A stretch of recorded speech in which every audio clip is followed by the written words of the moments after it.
Sikiliza, unapokuwa katika uzoefu wa kukaribia kufa au uko katika hali ambayo unaona kwamba hakuna tumaini la kuishi tena isipokuwa ni kifo tu kiko mbele yako, labda ni katika ajali, labda ni katika ugonjwa au katika hali yoyote ambayo unaona hapa sasa sina tumaini tena zaidi ya kifo, kwa haraka zingatia mambo haya manne, yatakusaidia kiroho. Namba moja, toba ya kweli kutoka moyoni, na sio toba ambayo inatokana na hofu ya kifo. Omba toba ambayo inahusu badiliko hasa la maisha, endapo utayapata au hata kama utayakosa. Kumbuka kwamba moyo ambao umezoea kutenda dhambi au umezoea kumkataa Mungu, ni vigumu sana kubadilika wakati wa mwisho. Lakini unaweza ukajaribu fursa hiyo ya kuomba hatua ya kubadilisha maisha yako. Unaona, katika mwafaka unaokuja mbele yako, ikiwa ni kifo au ikiwa ni zawadi ya uhai tena. Kumbuka kwamba kisa cha mwizi msalabani kina ujumbe tofauti na wengi wanavyokusudia. Mwizi msalabani hakuwa na nuru kabla, lakini pale ambapo alipokea nuru alichukua hatua.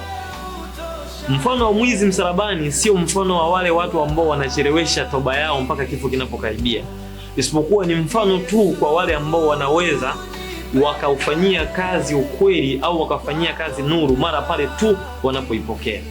Namba 2, weka imani kwa Yesu Kristo pekee.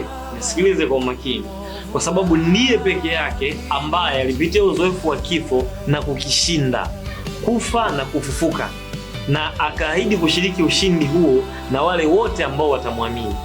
Hatuna mtume wala nabii ambaye amepitia uzoefu huo katika Biblia wala katika Qur'ani. Hakuna mtu ambaye amewahi kuishinda mauti.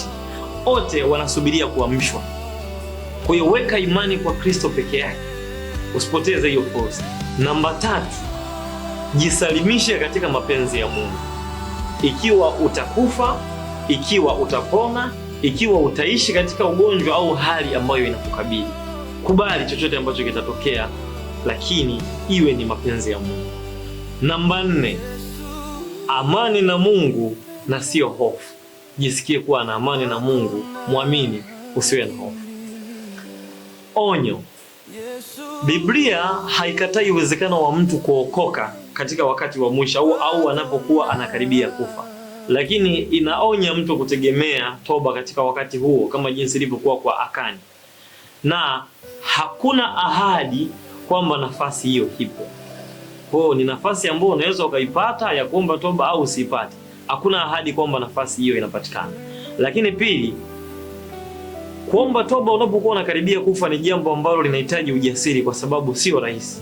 Jaribu kuwauliza wengi waliofikwa na uzoefu huo, utagundua wakati wanakaribia kufa, ombi lao kubwa ni kuomba kuwa hai na sio kujisalimisha kwenye kifo.